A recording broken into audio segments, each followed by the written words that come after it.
মধ্যপ্রাচ্য এবং আমেরিকার কিছু গুরুত্বপূর্ণ খবর নিয়ে আপনাদের সামনে হাজির হয়েছি। আপনাদের বন্ধু আব্দুল হালিম। চলুন শুরু করা যাক। প্রথমেই যে খবর আমরা দেখব, আরব আমিরাত যে রাষ্ট্রের বিরুদ্ধে এই মুহূর্তে ইরান সবচাইতে বেশি সরব।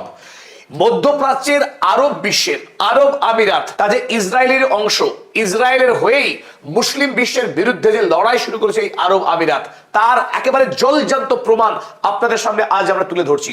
গতকাল এই আরব আমিরাত যখন গাজার নিরীহ শিশুরা খুন হচ্ছিল, তারা বাবা মাকে হারিয়ে যখন আর্তচিৎকার করছিল, সেই শিশুদের হাহাকার কিন্তু কানে পৌঁছায়নি আরব আমিরাতের শাসকদের। কিন্তু আজ ইসরায়েল সরকারের ডাকে এবং ডোনাল্ড ট্রাম্পের ডাকে আরব আমিরাত 100 মিলিয়ন ইউএসডি 100 মিলিয়ন ইউএসডি টাকা দান করলেন, যাতে করে গাজার শিশুদের উপরে, গাজার মানুষের উপরে নতুন করে ইসরায়েলি পুলিশ আমেরিকার তত্ত্বাবধানে নতুন করে অত্যাচার করতে পারে। গাজার সর্বস্ব হারানো অনাহার ক্লিষ্ট মানুষের মুখে খাবার পৌঁছানোর জন্য যে ধনী রাষ্ট্র একটি কানাকড়ি দান করতে পারে না, সেই আরব আমিরাত ইসরায়েলের হাতে 100 মিলিয়ন ইউএসডি করে টাকা তুলে দেওয়ার যে নৃশংস দৃষ্টান্ত, মানব জাতির ইতিহাসে এক ঘৃণ্য দৃষ্টান্ত স্থাপন করলো এই দুবাই আবুধাবির শাসক। যে অর্থের পরিমাণ ভারতীয় টাকায় গিয়ে দাঁড়াবে 900 কোটি টাকা, আর বাংলাদেশি টাকায় তার পরিমাণ 1350 কোটি টাকা।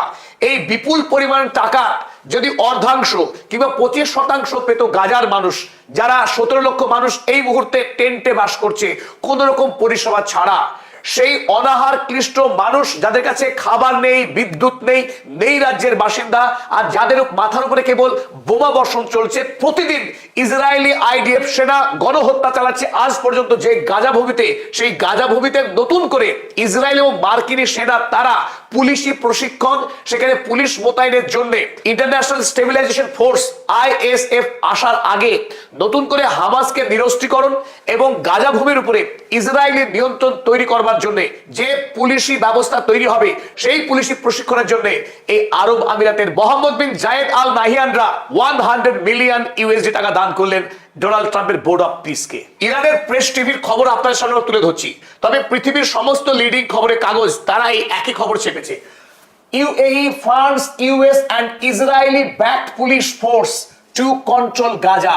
গাজাকে নিয়ন্ত্রণ করবার জন্য ইসরায়েল এবং আমেরিকার পুলিশ বাহিনীকে প্রশিক্ষণের জন্য আরব আমিরাত দিল বিপুল পরিমাণে অর্থনৈতিক সাহায্য। কত পরিমাণ টাকা এখানে লিখে দেখুন, 100 মিলিয়ন ইউএসডি। কাকে দিলেন? To president Donald Trump so called board of পিসকে।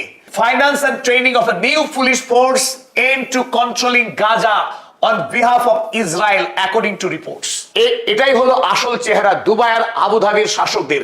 এই মুহূর্তে গোটা পৃথিবীর মানুষ কেন আরব আমিরাত থেকে মুখ ফিরিয়ে নিচ্ছে এবং আরব দুনিয়া তাকে কলঙ্ক এবং অভিশাপ বলছে, কেন বলা হচ্ছে তাকে ইসরায়েলি জায়নবাদী রাষ্ট্রের অংশ, তার জলজান্ত উদাহরণ এই সংবাদ। চলুন দেখে নিই পরের সংবাদ। আর সাম্প্রতিক সময়ে এই আরব আমিরাত গোটা আরব বিশ্বের বিরুদ্ধে চক্রান্তে লিপ্ত থাকার জন্য এবং ইরানের বিরুদ্ধে সমস্ত রকম ষড়যন্ত্রে লিপ্ত থাকা ইসরায়েলি সৈন্যবাহিনীকে আরব আমিরাতের পবিত্র বাড়িতে জায়গা দেওয়া, আমেরিকার সঙ্গে লিপ্ত হওয়া ষড়যন্ত্রে ইরানকে ধ্বংস করার সমস্ত রকম বন্দোবস্ত করার চেষ্টা করা, সর্বোপরি গাজাতে নিরীহ ফিলিস্তিনিদেরকে খুন করার চক্রান্তে অর্থ সাহায্য করা, এই সমস্ত ঘৃণ্য কাজের জন্য ইরান আজ সরকারিভাবে এই আরব আমিরাত রাষ্ট্রকে শত্রু রাষ্ট্রের সামরিক ঘাঁটি বলে চিহ্নিত করেছে।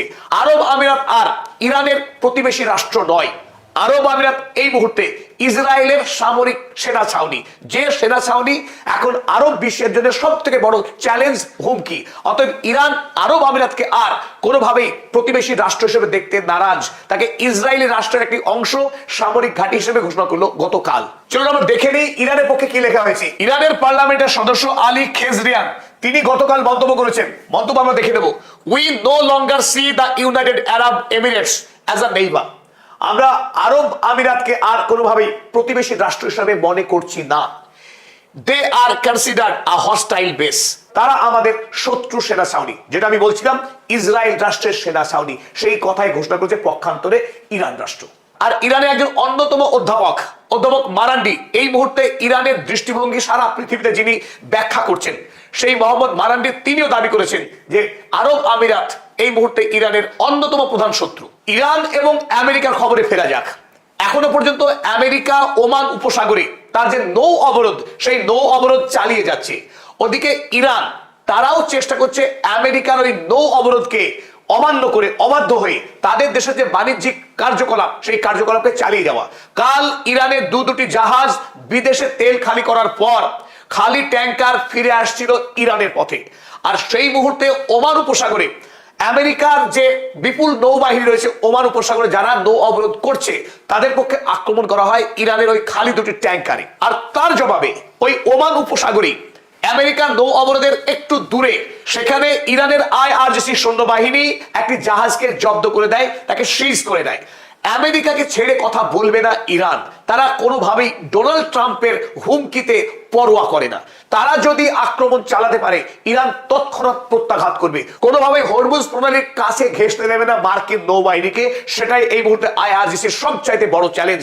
এখনো পর্যন্ত আমেরিকাকে সমানে সমানে চ্যালেঞ্জ এবং সমানে সমানে আঘাত করে মাথা উঁচু করে দাঁড়িয়ে আছে ইরান। আর আরো একটি বড় খবর ইরান নিয়ে এই মুহূর্তে, আয়াতুল্লাহ মুজতবা খামেনেই, যিনি ওই 28শে ফেব্রুয়ারি তার পিতার সঙ্গেই আক্রান্ত হয়েছিলেন আগ্রাসী মার্কিন এবং ইসরায়েলি বাহিনীর দ্বারা। সেই আক্রমণে তিনি এতদিন অসুস্থ ছিলেন বলে খবর ছিল, যদিও ডোনাল্ড ট্রাম্পরা একাধিকবার দাবি করেছিলেন মুজতবা খামেনেই নিহত, তিনি পিতার মতো খুন হয়ে গিয়েছেন। কিন্তু সমস্ত জল্পনার অবসান ঘটিয়ে এই মুহূর্তে ইরানের সর্বোচ্চ ধর্মীয় নেতা মুজতবা খামেনেই ইরানের যুদ্ধ পরিচালনা করছেন, IRGCর নেতৃত্ব দিচ্ছেন। এই মুহূর্তে IRGCর সর্বোচ্চ কমান্ডার তিনি ইরানের ওয়ার স্ট্র্যাটেজি ঠিক করছেন না। বর্তমানে ইসরায়েল, আমেরিকা এবং আরব আমিরাতের বিরুদ্ধে ইরানের যে লড়াই চলছে, যে কূটনৈতিক সংগ্রাম চলছে, সেই সংগ্রামের নেতৃত্ব দিচ্ছেন মুজতবা খামেনেই। তিনি এখন সুস্থ এবং যার সঙ্গে গত পরশুদিন সাক্ষাৎ করেছেন ইরানের president Masoud Pezeshkian. Masoud Pezeshkian আয়াতুল্লাহ মুজতবা খামেনেইর সঙ্গে সাক্ষাৎ করে অভিভূত হয়েছিলেন, তার বিনম্রতা এবং আন্তরিকতায় স্নাত হয়েছিলেন, আপ্লুত হয়েছিলেন ইরানের প্রেসিডেন্ট মাসুদ পেজেশকিয়ান। সেই ইরানের সর্বোচ্চ ধর্মীয় নেতা আয়াতুল্লাহ মুজতবা খামেনেই এখন ইরানের নেতৃত্বে। আর এই কথা আমেরিকার গোয়েন্দা সংস্থা CIA তারাও মেনে নিয়েছেন। তাই মুজতবা খামেনেই তিনি বিকলাঙ্গ হয়ে যাননি, তিনি সশরীরে এই মুহূর্তে ইরানের দায়িত্ব সামলাচ্ছেন। আর এই খবর ইসরায়েলের দ্য টাইমস অফ ইসরায়েল পত্রিকা তারাও ছেপেছে। চলুন আমরা দেখে নিই কি লিখেছে Times of Israel. US intelligence said to assess Mustafa Khamenei is playing key role in crafting Iran's war strategy. ইরানের যুদ্ধ স্ট্র্যাটেজিকে এই মুহূর্তে নেতৃত্ব দিচ্ছেন, সামলাচ্ছেন তিনি আর কেউ নন, তিনি ইরানের সর্বোচ্চ ধর্মীয় নেতা মুজতবা খামেনেই। যেভাবে তার পিতা আয়াতুল্লাহ আলী খামেনেই প্রমাণ প্রতিম নায়ক হয়ে উঠেছিলেন ইরানের তথা সারা পৃথিবীতে যারা সাম্রাজ্যবাদী বিরোধী শক্তির লড়াই করছে যে জনতা, তাদের আদর্শ হয়ে উঠেছিলেন। ইরানের প্রতিটা পথে, প্রতি জনপদে যার মুখ চোখে পড়তে বাধ্য, সেই আয়াতুল্লাহ আলী খামেনেইর মতো এই মুহূর্তে মুজতবা খামেনেই মানুষের হাতে হাতে। পরিশেষে চলুন আমরা আরো একটা চমৎকার সংবাদ দেখে নিই। ইরানকে জব্দ করতে না পেরে ডোনাল্ড ট্রাম্প কোমায় চলে যাচ্ছেন, হতাশায়, অবসাদে। তিনি যে কায়দায় ভেনেজুয়েলায় আক্রমণ করে তিনি এলেন, দেখলেন, জয় করলেন, ভিনি ভিডি ভিসি, I saw I came I defeated, সেই একই খেলা তিনি খেলতে চেয়েছিলেন ইরানের সঙ্গে। কিন্তু ইরান কিছুতেই হার মানছে না, বারবার মুখ পুড়ছে, আমেরিকার সংবাদ সংস্থা গালি দিচ্ছে। তাই এই হতাশা থেকে বাঁচার জন্য তিনি একটা ম্যাজিক্যাল টুইস্ট মেরেছেন, আবারও আক্রমণ করলেন ভেনেজুয়েলাকে। লক্ষ্য কি? ভেনেজুয়েলার হাতে থাকা 10.5 কিলোগ্রাম এনরিচড ইউরেনিয়ামকে লুট করার কাজ করলেন ডোনাল্ড ট্রাম্প। ইরানের কাছে থাকা 441 কেজি এনরিচড ইউরেনিয়াম, যার দিকে পাখির চোখ রেখেছেন ডোনাল্ড ট্রাম্প, তিনি জোর দাবি করেছেন ইরান কোনোভাবেই পারমাণবিক বোমা বানাতে পারবে না। তিনি ইরানকে নাকি পারমাণবিক বোমা বানাতে দেবেন না, এমনকি ইরানের কাছে থাকা ওই এনরিচড ইউরেনিয়াম তিনি ছলে বলে কলে কৌশলে যে কোনো মূল্যে কেড়ে নেবেন, কিন্তু পারেননি। অগত্যা আবারও সেই সফট টার্গেট ভেনেজুয়েলা। এবার কিন্তু তিনি ইউরোপকে সঙ্গে নিয়েছেন। আবারও দেখলাম আমেরিকার চামচা দালালি করা সেই ইংল্যান্ড আমেরিকার সঙ্গে একসাথে অভিযান করেছে ভেনেজুয়েলাতে, এবং ভেনেজুয়েলার এই মুহূর্তে পুতুল সরকার, যে ডোনাল্ড ট্রাম্পের কাছে ইতিমধ্যেই মাথা নত করে দিয়েছে, সেই সরকারের কাছ থেকে তিনি 10.5 কিলোগ্রাম এনরিচড ইউরেনিয়াম দিয়ে হাজির হলেন আমেরিকায়, এবং ফলাও করে তিনি বললেন he is the greatest president of America that America has never seen before. সেই একই কথা, তিনি আমেরিকার মহান রাষ্ট্রপতি। চলুন দেখে নিই সংবাদটি। Trump seizes Venezuelan uranium as Iran objective remains elusive. Iran থেকে ইউরেনিয়াম লুট করবার স্বাদ আজও পূর্ণ হয়নি, মায়া থেকে গেছে। তখন তিনি ভেনেজুয়েলার ইউরেনিয়াম লুট করে আনলেন। সেই খবর খোদ ইরানের প্রেস টিভি করেছে। পদাতিক পরিবারের সঙ্গে থাকার জন্য প্রত্যেক দর্শকে জানায় আন্তরিক কৃতজ্ঞতা।